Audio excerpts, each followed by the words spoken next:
Basta kay Sir Rojan, ibang klase. Let's go! Okay, welcome ulit sa ating klase. Sa video na to, pag-uusapan natin ng Article 1769.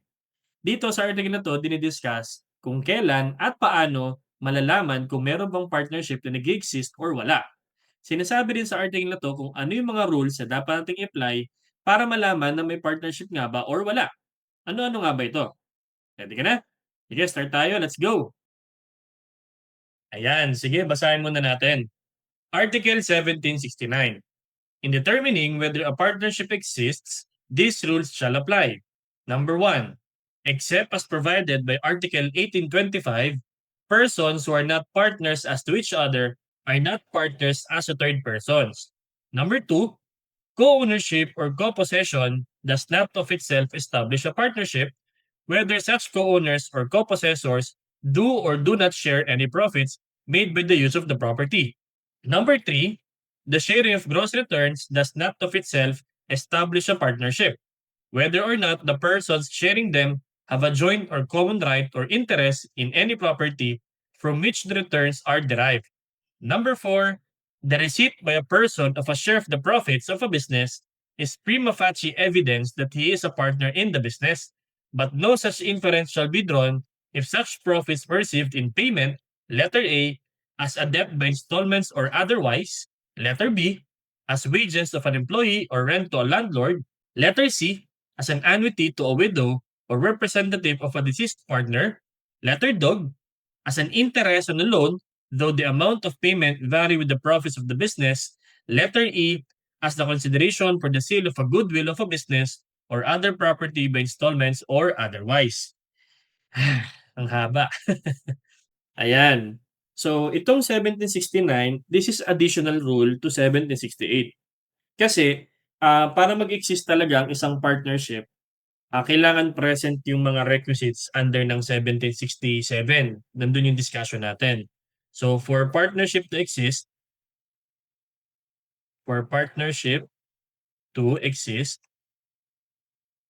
kailangan present ang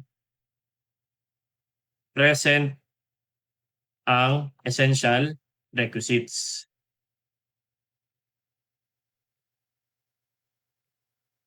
Yan. Which is under siya ng 1767. Yan.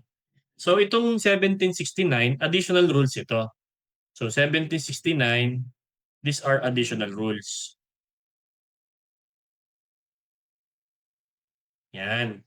So, sabi nga, bukod dun sa mga nakalagay or na-mention or na-discuss natin dun sa Article 767 lecture video natin, ito pa yung ilan sa mga rules na dapat i-apply para malaman kung meron bang nag-exist na partnership.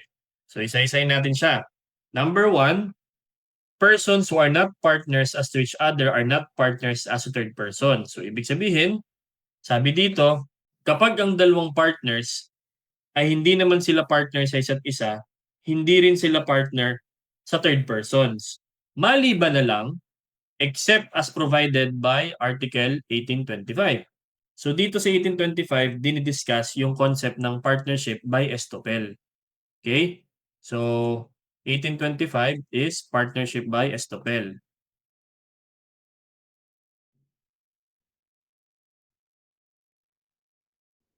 Kasi pag tiningnan natin yung article na yan, dinidiscuss niya, what if yung isang partner ay nagpanggap na mag-partner sila, in reality hindi naman, tapos nakipag-transact sila sa isang third person. Ano mangyayari? So kahit na wala talaga silang partnership, dahil pinaniwala nilang isang third person na mag-partner sila, sila na ngayon ay titingnan ng batas na magka-partner or may partnership sila. Ang tawag natin doon, partnership by estoppel. Therefore, hindi nila pwedeng i-deny later on na wala silang partnership kasi wala silang napag-usapan. Dahil napaniwala nila or pinaniwala nilang third person may partnership sila, they cannot deny later on that they do not have any partnership at all. Okay? Kasi ang definition ng partnership by estoppel, kapag ang partnership ay hindi naman duly organized, tapos nakipag-transact siya, letting the third person believe that they have partnership, will be considered partnership estoppel. Therefore, they cannot the persons dealing with it are stopped from denying the partnership existence. Okay? Pero nga, ang general rule natin, if the partners or the persons who are not partners as to each other are not partners as to third persons. Liban na lang kung estoppel. Okay? Ayan. So again, general rule, persons who are not partners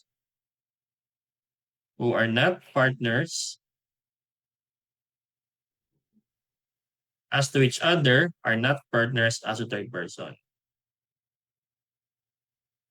Okay? Are not partners as to third person. Yan. Maliban na lang nga kung nagpanggap silang mag-partner sila. Kaya napaniwala nila ang third person. So this is an exception. Okay? So walang partnership pag hindi sila partner sa isa't isa. Liban na lang kung pinaniwala nilang meron silang partnership. So that is an example of, that is first rule. Okay? Magbigay tayo ng example. Halimbawa, si A at saka si B, okay? Hindi naman sila partners as to each other. So they're not partners. Therefore, pagdating kay X, kung halimbawa si X ay isang third person, okay? Third person siya. Hindi rin sila partners as to X, okay? Yan. So pag nakipag-transact sila, hindi dapat sila magpakilalang mag-partner kasi hindi naman sila partner sa isa't isa. Pero what if nagkaroon ng misrepresentation? Let's say si A, okay? So hindi nga sila partner ni B. Tapos itong si A, nag-misrepresent siya. Si A nag-misrepresent kay X na mag-partner sila ni B. Okay, sabi ni A kay X, partner ko yan si B. Tapos later on, si B nag-consent or hindi naman siya nag-object kasi kahit na hindi siya nag-consent, hindi naman niya pinabulaanan o hindi naman siya nag-object. Tapos, sa paningin ngayon, okay, sa paningin ngayon ni X, mag-partner sila. Okay? Mag-partners ngayon si A and B. Okay? Yan yung concept natin ng partnership SFL. By operation of law, even though they do not have any consent or agreement at all na mag-partner sila, but nagpakilala silang mag-partner and no one objected or both of them consented kahit hindi naman sila nag-usap in the first place. So by operation of law, they will be treated as may partnership. And then kung halimbawa nangutang si A kay X, tapos later on, sabi ni X kay A, nasa na yung bayad mo, okay, sasabihin ni A, wala namang partnership, so therefore walang kuming utang sa inyo. So hindi niya pwedeng gawin yon. So they cannot deny their existence because by operation of law, they will be treated as merong partnership. Kasi estoppel sila. Okay? Ayan. So that is scenario number 1. Scenario number 2, or rule number 2, sabi dyan, co-ownership or co-possession does not of itself establish a partnership. Yan. So hindi daw yan ganun-ganun na lang. Hindi porket parehas kayong may-ari sa isang property or naghahati kayo sa possession yan, ay meron na kayong partnership. Kahit na nag-share kayo sa profit mula doon sa property na yun. For example, merong isang apartment, tapos kaming magkapatid, magka-partner kami. Kasi yung apartment namana namin sa aming magulang or sa aming, tama, sa magulang namin. Tapos yung apartment, pinapaupahan namin, kami magkapatid ang may-ari, kumikita kami parehas doon, naghahati kami sa kinikita nung property or nung apartment, hindi ibig sabihin meron kaming partnership business. Okay? We have co-ownership, we have co-possession, we share from the profits made by the property. Pero hindi ibig sabihin nun, may partnership na kagad. Kasi sabi dito, co-ownership or co-possession does not of itself establish a partnership. Whether such co-owners or co-possessors do or do not share any profits made by the use of the property. Yan. Pero, pag ang isang co-owner or yung mga co-owners nag-contribute na or nagdagdag na ng mga capital para mapalawak yung apartment, bawa kami magkapatid, nag-ambag na kami, nag-contribute na kami para pagawa ng third floor or para ma-increase yung property namin, then therefore, meron na kaming partnership. Okay? So, general rule, co-ownership or co-possession does not, okay, establish partnership.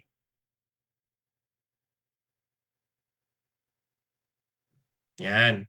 Maliban na lang, okay, exception, liban na lang kung contribute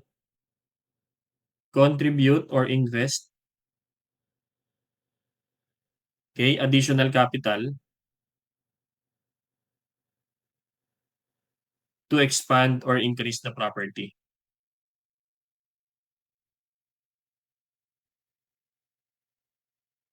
Okay? So kapag pinaganda pa namin or pinalawak namin or pinataas namin yung property na yon, okay, therefore meron na kaming partnership. Pero pag hindi, hinahayaan lang namin siya, tapos naghahati kami sa kinikita namin, hindi agad-agad may partnership. Co-ownership pa lang yan. Okay? What's the difference ba between co-ownership and partnership? Ang partnership kasi, this is created by a contract. Okay?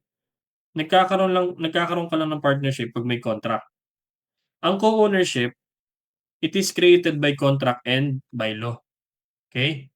So, by contract and by law. Okay? Ayan. Tapos ang partnership may juridical personality separate from its partners. May juridical personality. Pero itong co-ownership, no juridical personality. So, ayan. So, hindi mo pwedeng ihabla yung apartment, yung co-ownership kasi wala namang nag-exist na separate personality yon yung partner, yung apartment na yon. Okay? Yung co-ownership namin. So, wala silang sariling juridical personality. Okay? Ano pa? Ang partnership, usually for profit yan. Okay? For profit. Kaya ka nagtayo ng partnership kasi for profit purposes. Ang co-ownership, hindi naman necessarily kaya kayo merong co-ownership ay dahil para kumita. Kaya kayo may co-ownership ay para enjoyin parehas yung paggamit ng thing na co-own kayo or kaya naman yung karapatang gamitin yung thing na co-own kayo. Pero hindi necessarily for profit agad. Okay? Ayan. Tapos, sa partnership, kailangan naka-stipulate na may profit kayo. Okay? Pero sa co-ownership, nakadepende siya dun sa proportionate shares. Okay? Yan. And then what else? Sa partnership, pag namatay ang isang partner, dissolve ang partnership.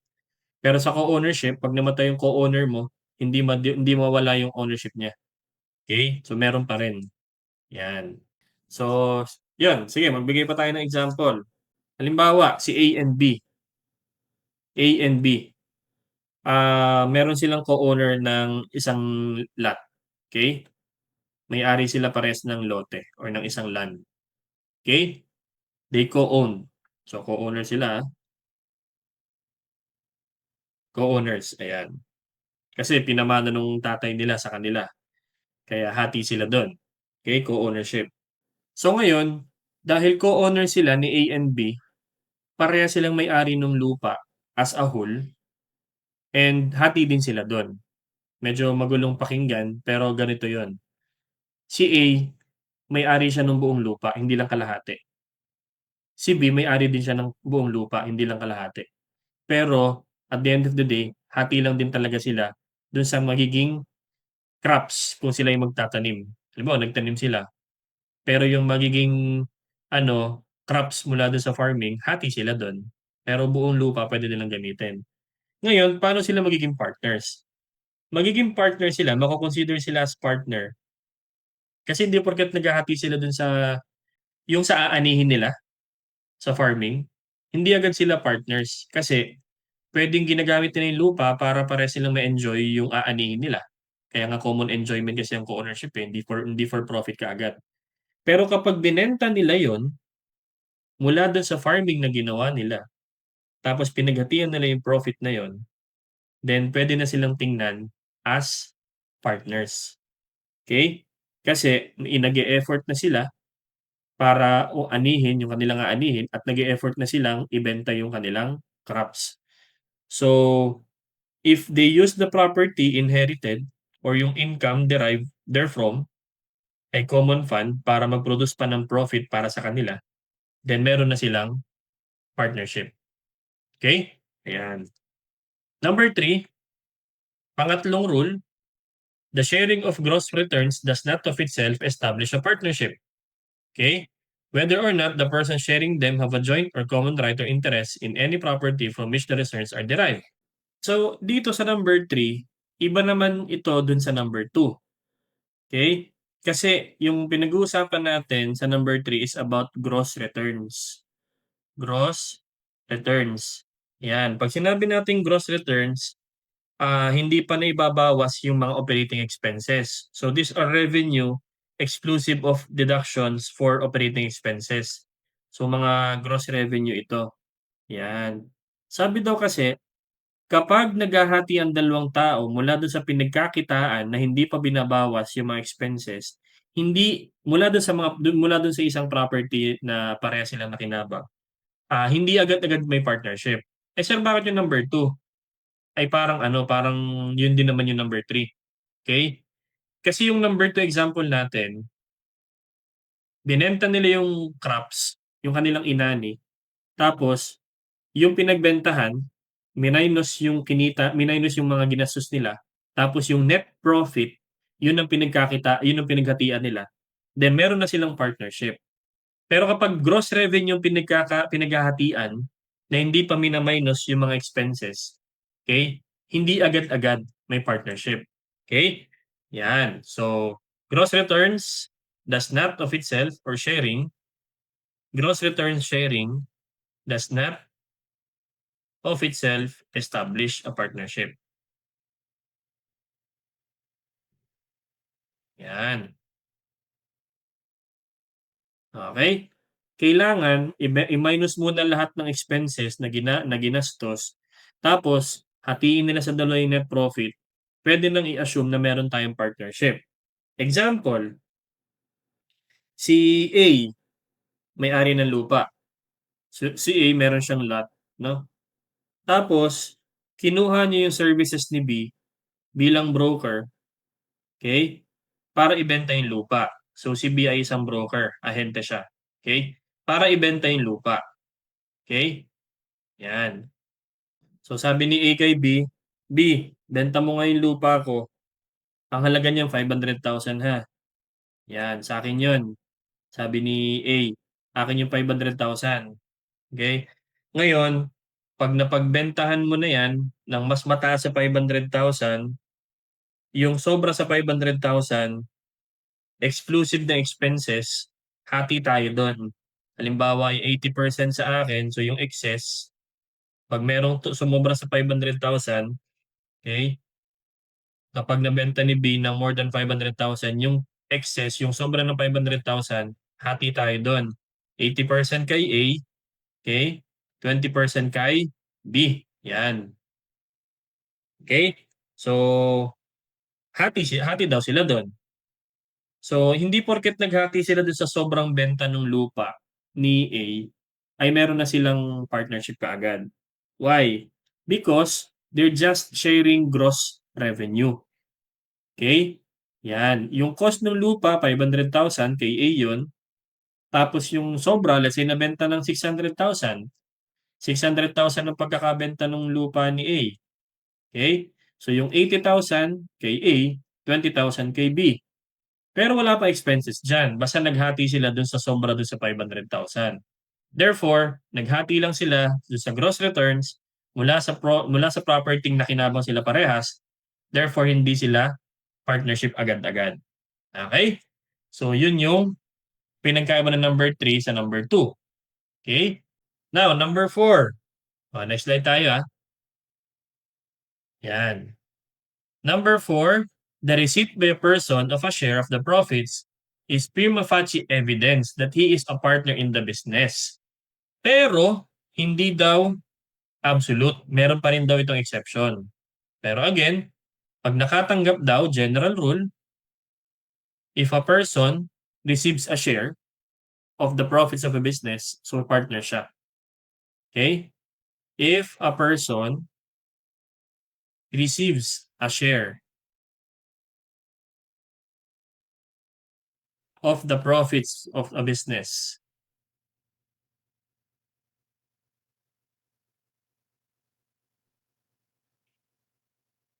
okay? Prima facie evidence daw ito. It is prima facie evidence. Ibig sabihin nun, in absence of any evidences, prima facie evidence, okay? Titingnan siya as a partner that he is, okay, he is a partner. Except, maliban na lang kung kaya siya nakatanggap ng share dun sa profit ay dahil bayad sa utang. Okay? Payment for debt. Payment for debt. Yan. Bayad sa utang, whether installment or not. Letter B, payment for wages of an employee. Okay? Of an employee. O kaya naman, bayad sa renta. Yan, sa isang landlord. Nagbayad na sa inuupahan. O kaya naman ay annuity to a widow. Let's say may isang partner na namatay. Tapos yung asawa o yung widow, binigyan ng share dun sa profit. Dahil partner pa rin naman siya bago namatay, kumita yung business. Yung asawa niya, partner, kaya lang namatay, binigay ngayon sa asawa. So hindi dahil doon hindi naman partner yung asawa. Okay? Kasi tumanggap lang siya ng kabayaran nung namatay niyang asawa. Letter dog as interest. Okay? Bayad sa interest sa isang loan. Yan. So depende dun sa profit ng business. And letter E, consideration for sale of goodwill.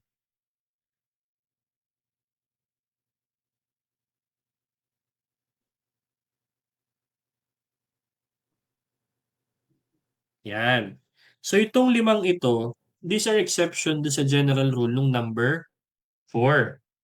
General rule, pag ang isang tao nakakatanggap sa hati mula sa kinita ng isang negosyo, titingnan siya ng batas na partner yon.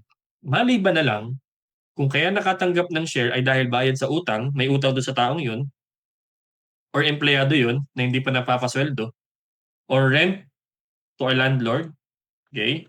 Nangungupahan yung business. Ngayon, kumita yung business, binigay yung share sa may-ari nung inuupahan nila.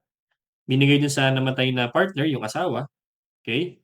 Tapos, bayad sa isang interest sa utang or kaya naman bayad sa goodwill. Dahil, yun, nagbenta ng consideration for the sale of goodwill. So, magbigay tayo ng example. Halimbawa, si A, doon muna tayo sa letter A. Halimbawa, si A, may-ari siya ng isang computer shop.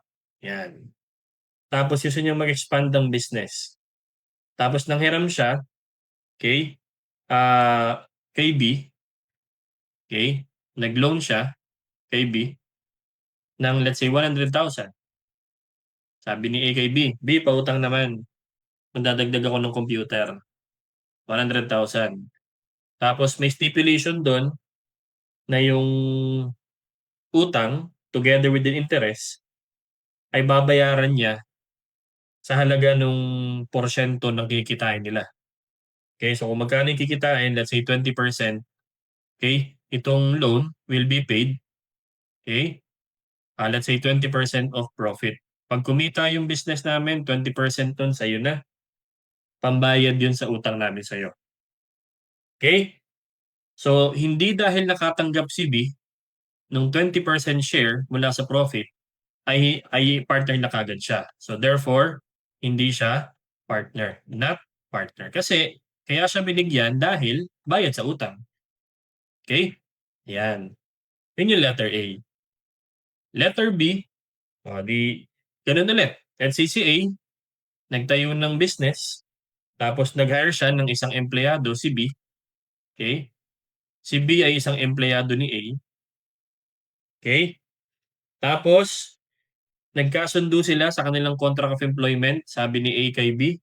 B, babayaran kita ng 10,000 monthly salary mo.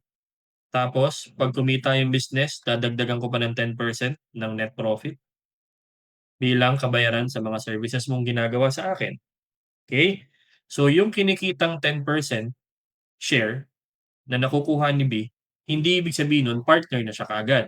Although nakakatanggap siya ng share sa profit, pero hindi ibig sabihin nun partner na siya kasi part yun ng kabayaran sa services niya as employee.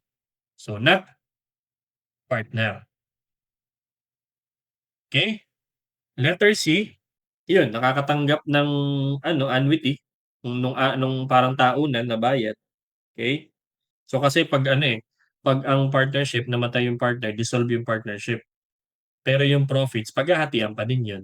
Pero yung profit, mapupunta rin naman sa asawa. So yun lang yun yung letter C. Yung letter dog, halos kapareha siya nung letter A, no?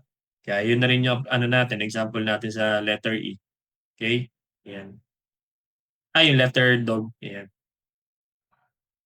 So yung letter E, yan, bigyan tayong example sa letter E. Let's say si A, okay, binili niya yung isang bakery. Okay? Binili niya yung bakery. Yan. A bought a bakery. Tapos yung bakery sikat. Pagmamay-ari siya ni Boy, ni B. Yan.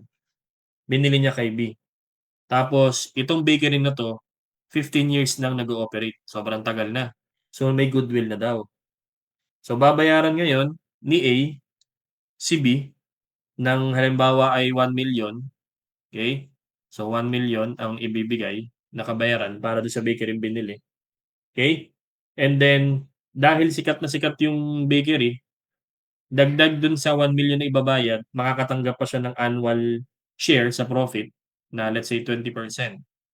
Okay? Annual share. Okay? So ibabayad niya yun kay B. Kasi goodwill. Yan. So therefore, hindi naman mag-partner si A and B dahil yung 20% share doon sa profit na natatanggap ni B ay dahil doon sa goodwill na binili ni A mula doon sa bakery na sikat for 15 years. So, yun. Dito nagtatapos yung Article 769. Medyo mahaba siya pero if you will read it line by line, madali siya maintindihan. Okay? So, ito yung mga rules in addition to 767. And then, kung nabilisan ka, ulitin mo na lecture natin, I'm sure makukuha mo rin yan. So, lagi ko sinasabi sa inyo, mag-aaral kayo mabuti, mag-ingat palagi at laging tatandaan, ibang klase ka. Bye-bye!